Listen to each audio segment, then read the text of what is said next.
Hey, so I'm doing my daily video blog. All right, I'm taking you guys with me during my walk. First of all, I had such a weird day yesterday. Work was really busy, but also with studying and learning about science that I'm not all too familiar with, but hey, I'm trying. Yeah, studying has been interesting for me, like getting back into the groove of studying, trying to get back to school. Anyways, I was kind of thinking about one of the reasons I started this blog for me on YouTube, and I think that I have to admit that I definitely feel like therapy is very, very expensive, and all I really need to do is talk. Especially because I've been divorced now for a year and I don't know how many months, but when I got a divorce, a lot of I lost a lot of my friends, and most of those friends were, they were friends with me for maybe 2 years, mostly from homeschooling. I was really involved with homeschooling with my children, and I made that like my whole life, doing the curriculum and taking them to jiu-jitsu and Awana, Bible studies, church activities, chess clubs. Like I did a lot, and not to say that every homeschool mom is like this, right? But I know for me, I definitely tried my hardest to make sure the amount that I was giving to my children was worth it, you know? And so when I lost all of that, I felt like it wasn't like I was completely, it wasn't that I was completely purposeless, but I knew I had to shift my purpose. And one of the ways I did that was through making money, right? Like I started working a lot, and then I realized me kind of killing my body slowly by closing every single time. Like that worked out for me in the beginning because I was closing a lot, but then making money and also like balancing being with my kids. But like after a while, like closing the store and going home at 2 a.m. at the restaurant job, like I just was like, I'm done. And so now the latest that I get off work is maybe midnight, 12:30, something like that. I really enjoyed being a night owl for a while because I felt like it's a different vibe when you're working at night. The people are different. I don't know, it kind of made me miss the nightlife a little bit in other countries. Like I really enjoyed the nightlife in Egypt and the nightlife in the Philippines and New York when I lived there. But it just wasn't sustainable as a single mom, so I had to quit. I think as I grow, being single and also dating, I've decided that there's this like longing in me to definitely have like a witness to my life, like just someone to know all the bad things and the little things, and just someone to talk to about things, in my life. And like when I go on dates, with my friends, like it's nice, but there's something different about like the opposite sex that you're attracted to, like that kind of companionship. And I honestly didn't get that with my ex. Like, felt like, I mean, I forgive him, but we were so different in personality, but also in just like, I don't know if it was really personality as much as like values in quality time. Like, I really value if I am in a relationship, like, I really value like constant communication. And that can be really exhausting for a lot of men, because a lot of men want to be independent. And I'm not saying that like independence is a bad thing. I love independence, but there has to be like that face-to-face time for me. And I think a lot of women, if I could tell the world something, it would be this, is that a lot of women really desire a man who can sit down next to her or lay next to her and just listen to her talk about everything and anything, and no advice, no, like, I'm the center of attention, but just for her to be able to like just talk, and just not even just talk, but like really spend time.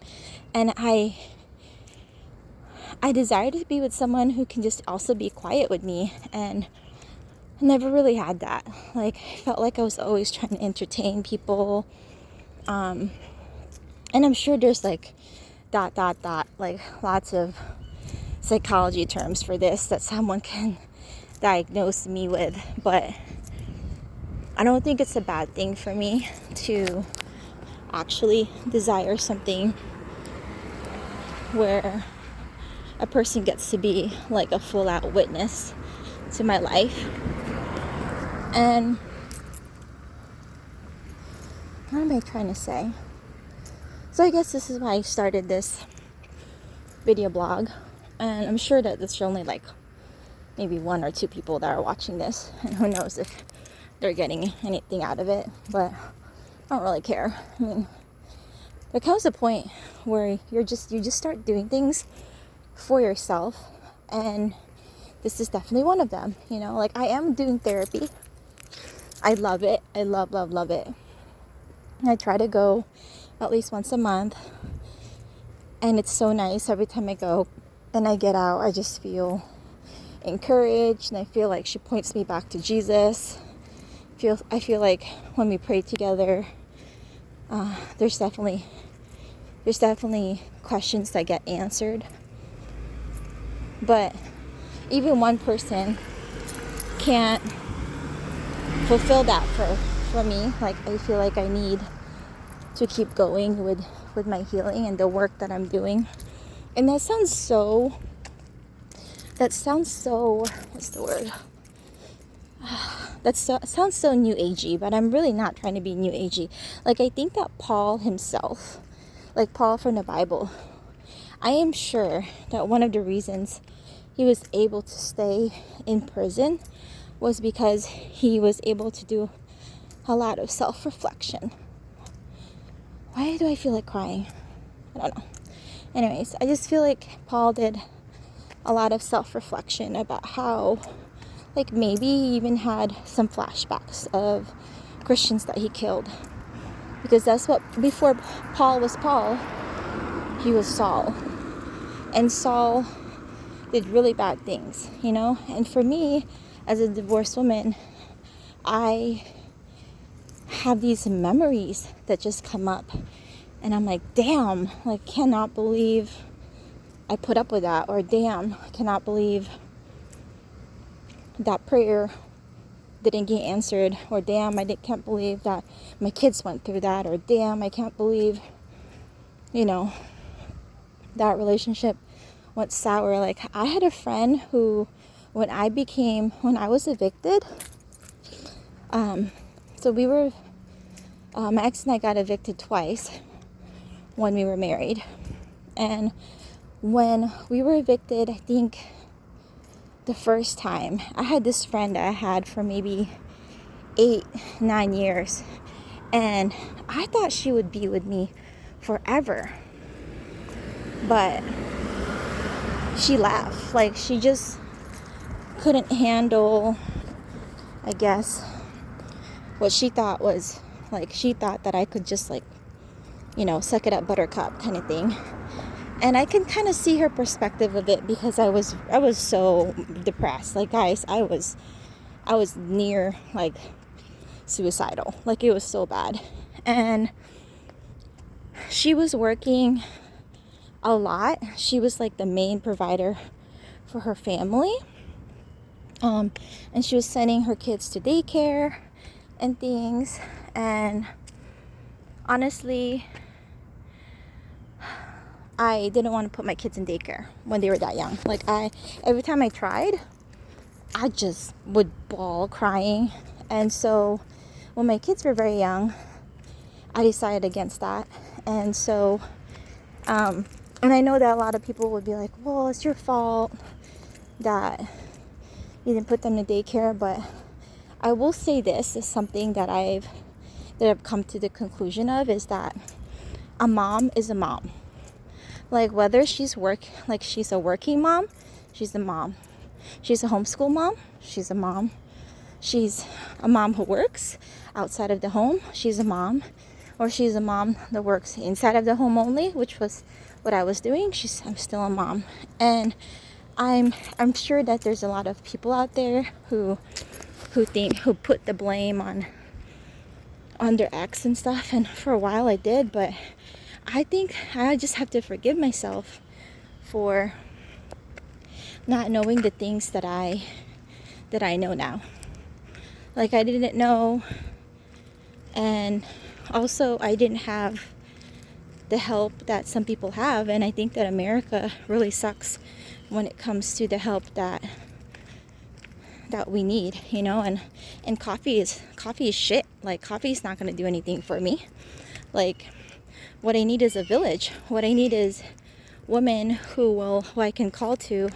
And even if I have to pay them, I don't know, like $8 an hour to watch my kid, I need that village to be able to help me with my children.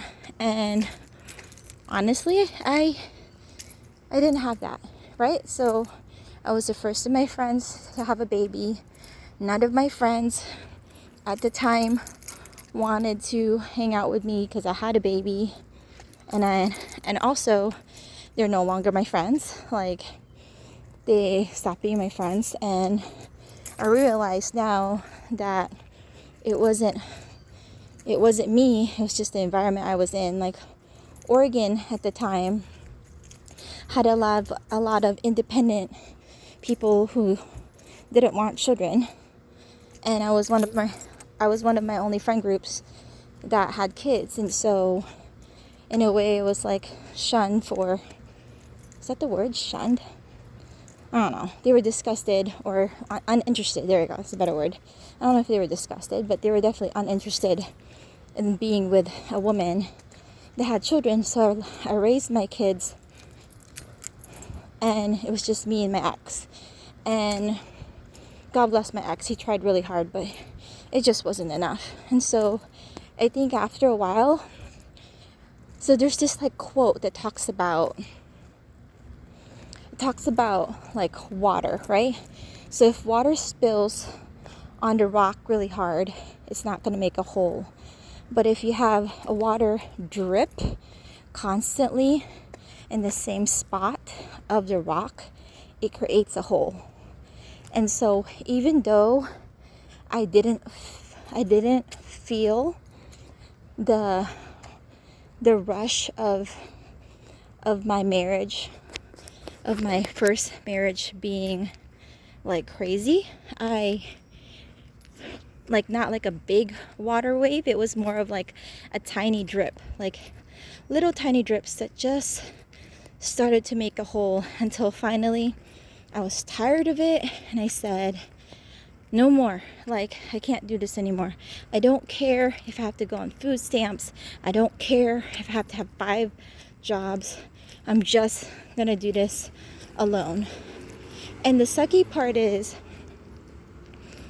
I am doing it alone, but not just alone, but I have my mom, thank God. But like for a lot of women who might not have a supportive family, it just sucks. And so I think I'm coming to like a new realization about where God is kind of putting my life. I'm going to start, so I'm going to school, and I'm a preschool teacher now, and I'm working 2 jobs. But my heart for children and families has definitely grown through all of it. Like, and I'm not saying that I am like Mother Teresa saving children, but whenever I see a child now and their parents have to go, so I saw this old man, I gotta change the subject. I saw this old man making this earlier, and he did such a good job. Okay. Anyways, so I just feel like maybe with the brokenness of our life, and this is kind of my conclusion, maybe with the brokenness of our life, we end up finding our purpose because of our brokenness. And whether that is like being proactive in being pro-life because you yourself had an abortion, or maybe you were an alcoholic in the past, so you're really passionate about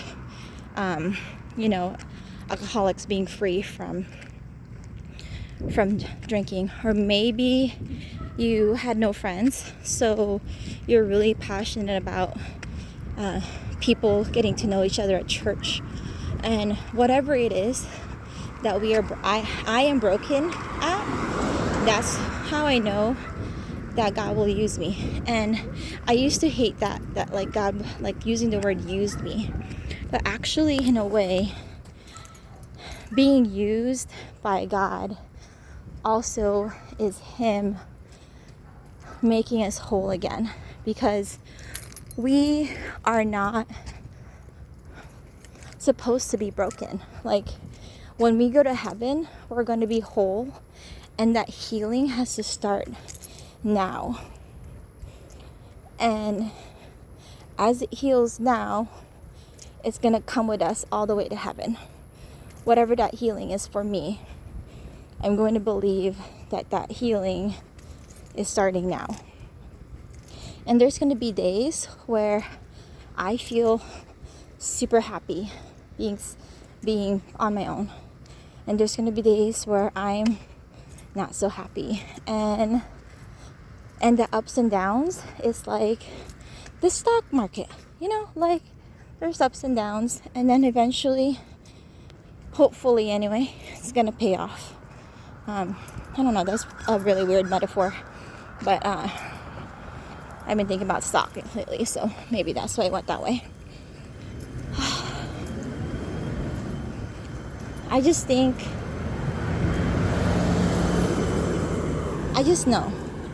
God.